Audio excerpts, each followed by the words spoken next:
दोस्तों, योगिनी एकादशी के दिन किया जाने वाला पूज्य गुरु जी द्वारा बताया गया एक दीपक वाला महा उपाय आप लोगों को जरूर करना चाहिए, क्योंकि दोस्तों यह एक ऐसा उपाय है जो कि इस उपाय को करने के बाद दोस्तों आपको पूरे कोई और उपाय को करने की जरूरत नहीं, क्योंकि सबसे बड़ा और सबसे नया यह उपाय पंडित जी ने अपनी अभी सीहोर की कथा में ही बताया है, जिस उपाय को आज हम आपको बहुत अच्छे से समझाने वाले हैं। इस वीडियो को देखने के बाद इस उपाय को समझने के लिए आपको कोई और वीडियो को देखने की जरूरत नहीं पड़ेगी। तो चलिए दोस्तों, उपाय को शुरू करते हैं। देखिए, यह मंगलवार का दिन इतना खास होता है, इतना महत्वपूर्ण होता है। देखा है कभी कभी बड़े बड़े पूजा पाठ से जो मनोकामना पूर्ण नहीं होते।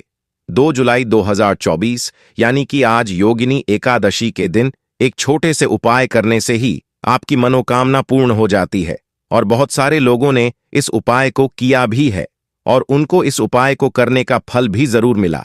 अगर आप लोग भी इस उपाय को 2 जुलाई 2024 यानी कि आषाढ़ मंगलवार योगिनी एकादशी के दिन करना चाहते हैं, तो आप इस उपाय को पहले अच्छे से समझ लेना, सुन लेना, उसके बाद करना। आपको इस उपाय का फल जरूर मिलेगा। और इस उपाय को कर लेने से आपके घर में चाहे किसी भी प्रकार की दुख और समस्या क्यों ना चल रही हो, आपको उसका कारण भी नहीं पता है कि यह समस्या किस कारण से चल रही है। उसका कुछ भी कारण हो सकता है, जैसे पितृदोष हो सकता है या किसी भी तरह का मंगल दोष भी हो सकता है, और भी बहुत तरह के दोष होते हैं, कुछ भी हो सकता है। पर आपको इस उपाय को करने के लिए अपने दोष को पता लगाने की भी जरूरत नहीं है। 2 जुलाई 2024 यानी कि योगिनी एकादशी के दिन इस एक दीपक वाला उपाय को आप लोगों को कर लेना है। यह एक ऐसा उपाय है जिस उपाय को अगर किसी विशेष दिन पर किया जाए तो वह फल हमें मिलता ही मिलता है, पर हमने उस दिन एक दीपक वाला उपाय को किया है तो हमें उससे भी बड़ा फल मिलता है, और फल बहुत जल्दी मिलता है, क्योंकि आप इस उपाय को बहुत ही बड़े और विशेष दिन पर कर रहे हो। क्योंकि 2 जुलाई 2024 यानी कि आज के दिन मंगलवार बहुत ही ज्यादा बड़ा होता है। इसीलिए दोस्तों, आज की इस वीडियो में हम आप लोगों को एक दीपक वाला उपाय समझाएंगे, जिस उपाय को करने से अगर आपकी किसी भी प्रकार की मनोकामना है, किसी भी प्रकार की दुख और परेशानी है, सबसे ज्यादा समस्याएं आपके जीवन में ही हैं। अगर आपको धन प्राप्ति नहीं हो पा रहा है, रुपए पैसे की आपके घर में लगातार दिक्कत परेशानियां चली आ रही हैं, आपका व्यापार, आपकी नौकरी अगर अच्छे ऐसे नहीं चल रहे हैं, जिसकी वजह से घर में लगातार आर्थिक समस्याएं बनी रहती हैं, घर का कोई ना कोई सदस्य अगर बीमार रहता है, आपस में एक दूसरे से लड़ाई झगड़ा होता रहता है, किसी की अगर बनती नहीं है, तो पूज्य गुरु जी ने कहा है कि जब आपके जीवन में ऐसी परिस्थितियां आ जाएं कि आप एक एक रुपए खर्च करने से पहले कई कई बार सोचने लगे हो, आपको धन प्राप्ति अगर नहीं हो पा रहा हो, तो आपको सिर्फ और सिर्फ एक दीपक वाला उपाय योगिनी एकादशी के दिन हनुमान जी के सामने एक ऐसा विशेष उपाय करना है जो आपकी इन सारी समस्याओं को 21 दिन के अंदर ही समाप्त कर देगा। तो चलिए जानते हैं इन विशेष उपायों के बारे में। लेकिन उससे पहले, जो भी मेरे भाई मेरी प्यारी बहनें आज चैनल पर पहली बार आए हैं या मेरी आवाज आज पहली बार सुन रहे हैं, अगर आप भी महादेव के सच्चे भक्त हैं तो वीडियो को लाइक और चैनल को सब्सक्राइब जरूर कर लें। दोस्तों, अब उसके बाद में दोस्तों, यह वाला जो उपाय है ये किसको करना है, तो देखो, घर का जो बड़ा और मुख्य सदस्य होगा उसी व्यक्ति को यह वाला उपाय करना है। अब वह बड़ा व्यक्ति मुख्य रूप से घर की माताएं बहनें होंगी तो ज्यादा बेहतर होगा। मतलब कि घर की जो बड़ी माताएं बहनें होंगी, अगर वह यह वाला उपाय करेंगी तो ज्यादा अच्छा होगा। देखिए, आपको किसी भी मंगलवार के दिन गुण से बहुत ही छोटा सा उपाय सिर्फ एक बार करना है, यानी कि आषाढ़ के महीने के किसी भी एक मंगलवार को आप गुण का उपाय कर लेना। कभी भी आपको अपने जीवन में किसी से कर्ज नहीं लेना पड़ेगा, उधार नहीं लेना पड़ेगा।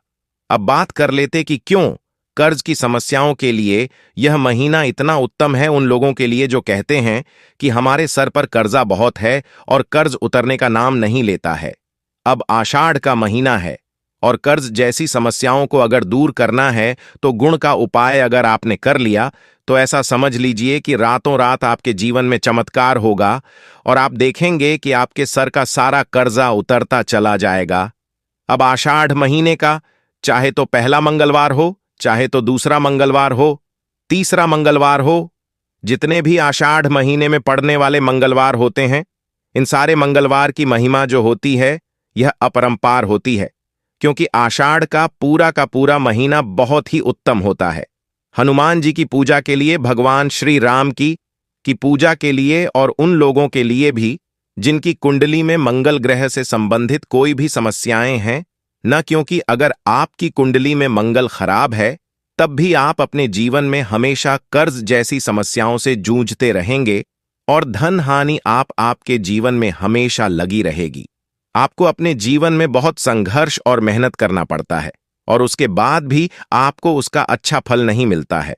तो गुण वाला उपाय बताएं, उससे पहले बात कर लेते हैं एक बहुत ही छोटे से उपाय की। और यह उपाय अगर आपने कर लिया तो ऐसा समझ लीजिए कि जो भी आपको अपने जीवन में चाहिए, आपके जीवन में वह आपको मिलकर रहता है। ऐसी कोई भी विश इच्छा नहीं है आपकी जो पूरी ना हो। कहने का मतलब है मनोकामना। अगर कोई आपको अपनी पूरी करनी है तो मंगलवार के दिन यह छोटा सा उपाय आपको करना है। अब करना क्या है, आपको तुलसी के पत्ते लेने हैं। कितने पत्ते लेने हैं, यहां पर आप पत्ते ले सकते हैं ना। अब 11 पत्ते जो आपने तुलसी के लिए हैं, उन 11 पत्तों से आपको एक माला बनानी है, ठीक है ना। अब तुलसी के पत्तों की यह माला आपको संकट मोचन हनुमान जी को पहनाना है। यह उपाय आप अपने घर के आसपास जहां भी कोई मंदिर आपको दिखे वहां जाएं और करें, क्योंकि जो व्यक्ति हनुमान जी को तुलसी के पत्ते की माला अर्पित करता है और उनसे अपनी विश, अपनी मनोकामना कह देता है, संकट मोचन हनुमान जी अपने उस भक्त की 7 विश और मनोकामना को पूरा कर देते हैं। कोई भी ऐसी इच्छा, कोई भी ऐसी मनोकामना नहीं होती है जो अधूरी रहे। तो यह एक ऐसा उपाय है जो आपको आषाढ़ के महीने के किसी में मंगलवार के दिन जरूर करना चाहिए, अगर आपको अपनी विश, अपनी मनोकामना को जल्दी से जल्दी पूरा करना है। चलिए अब जल्दी से बात कर लेते हैं दूसरा उपाय जो कि गुड़ का है। गुड़ वाला उपाय आपको कैसे करना है और कैसे यह थोड़ा सा गुड़ रातों रात आपके जीवन से निर्धनता, कर्ज जैसी समस्याओं को दूर कर देगा और संकट मोचन हनुमान जी के आशीर्वाद से आपको अपने जीवन में कभी फिर कर्ज लेना ही नहीं पड़ेगा। कर्ज जैसी समस्याएं वापस लौटकर आपके जीवन में नहीं आएंगी। अब बात कर लेते हैं कि व्यक्ति जो कर्ज लेता है, जब उसे चुका नहीं पाता है तो उसकी रातों की नींद उड़ जाती है और साथ ही साथ वह हमेशा दिमाग में यही सोचता रहता है कि कैसे मैं इस कर्जे से बाहर निकलूंगा, कैसे मेरे जीवन से निर्धनता और गरीबी दूर होगी। अच्छा, आप सभी यह बात जानते होंगे कि मंगलवार का दिन कर्जे की समस्याओं को दूर करने के लिए सबसे उत्तम होता है। लेकिन आपको बता दें कि अगर मंगलवार आषाढ़ के महीने का हो तो यह सोने पर सुहागा हो जाता है, क्योंकि आषाढ़ का महीना भगवान संकट मोचन हनुमान जी को सबसे प्रिय होता है। तो उपाय को करने के लिए आपको यहां पर गुड़ लेना है, ठीक है ना। कितना गुड़ लेना है, थोड़ा सा ही गुड़ आपको लेना है। साथ ही साथ आपको लेना है चना। अब चने में बहुत सारे लोग कंफ्यूज हो जाते हैं कि कौन सा चना लेना है। देखिए, जो भुना हुआ चना आता है, कच्चे चने की बात यहां पर हम नहीं कर रहे हैं। जो भुना हुआ चना आता है वह चना आपको लेना है और साथ ही साथ थोड़ा सा गुड़ लेना है। अब आपको यह गुड़ और चना और एक दीपक आपको यहां तैयार करना है सरसों के तेल का। और जो दीपक सरसों के तेल का आपने लिया है उसके अंदर आपको 2 फूल वाली लौंग डालनी है। अब यह दीपक लेकर गुड़ और चने का प्रसाद या भोग, आप जिसे कहेंगे, यह दोनों चीजें लेकर आपको जाना है संकट मोचन हनुमान जी के मंदिर में। अब आपको क्या करना है, यह गुड़ और चने का भोग हनुमान संकट मोचन हनुमान जी को लगाना है और सरसों के तेल का जो दीपक आप लेकर के गए हैं 2 फूल वाली लौंग डालकर यह दीपक आपको हनुमान जी के आगे जलाना है। और यहां पर आपको एक बार हनुमान चालीसा का पाठ करना है। अगर आप पाठ नहीं कर पा रहे हैं, समय नहीं है आपके पास, तो आपको भगवान राम का नाम लेना है। कितनी बार लेना है, या तो 108 बार लेंगे या फिर 21 बार लेंगे, ठीक है ना। 51 बार भी आप ले सकते हैं। जितना ज्यादा आप नाम ले लेंगे भगवान राम का नाम उतना उत्तम होगा। तो देखिए, जब भी आप इस उपाय को करते हैं ना मंगलवार के दिन, और अगर शाम के टाइम पर कर लें तो यह और भी उत्तम है।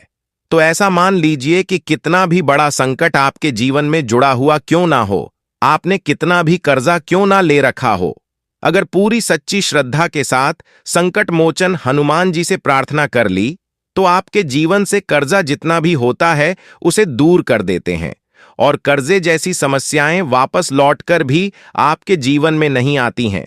तो जो लोग इस उपाय को कर चुके हैं, जिन्हें इनका रिजल्ट पता है, उन्हें पता है कि यह कितना उत्तम उपाय है, और जिन्होंने नहीं किया है वह आषाढ़ महीने के किसी भी मंगलवार के दिन इस छोटे से उपाय को जरूर करें, क्योंकि इसका रिजल्ट आपको इतना अच्छा मिलेगा, आपको फ्यूचर में कभी भी आने वाले टाइम पर किसी से एक भी रुपया उधार लेने की जरूरत नहीं पड़ेगी। तो जो लोग पूरी सच्ची श्रद्धा के साथ, पूर्ण विश्वास के साथ इस उपाय को करते हैं, वह इसका रिजल्ट हमें हमेशा अच्छा ही देखते हैं। मतलब पैसा आपके पास आता ही आता है और कर्जा आप लोगों का जरूर चुका पाते हैं और पैसा कभी किसी से लेने की जरूरत भी नहीं पड़ती है। दोस्तों, अब हम बात करने वाले हैं योगिनी एकादशी का पारण कब और कैसे करें। योगिनी एकादशी व्रत का पारण कब है? एकादशी का पारण द्वादशी तिथि के दौरान ही करना शुभ माना जाता है। हिंदू पंचांग के अनुसार द्वादशी तिथि 3 जुलाई को सुबह 7:10 पर समाप्त होगा। ऐसे में बता दें कि योगिनी एकादशी व्रत का पारण 3 जुलाई 2024 को सुबह 5:28 से सुबह 7:10 के बीच किया जाएगा। एकादशी के अगले दिन यानी द्वादशी तिथि के दिन सुबह स्नान करके सूर्य देव को जल देकर पारण करना चाहिए। तुलसी के पत्तों को प्रसाद के रूप में ग्रहण करके एकादशी व्रत का पारण करें। दोस्तों, वीडियो आगे शुरू करें उससे पहले हे माता लक्ष्मी, आपके इस वीडियो को जो भी लाइक और चैनल को सब्सक्राइब करें, उसके जीवन में कभी दुख दर्द मत आने देना। दोस्तों, अब हम बात करने वाले हैं योगिनी एकादशी के दिन कौन सी राशि वाले क्या दान करें जिससे विष्णु भगवान की कृपा उनको प्राप्त हो सके। तो दोस्तों, मिथुन राशि के जातक योगिनी एकादशी के दिन जरूरतमंदों को पीले वस्त्र का दान करें।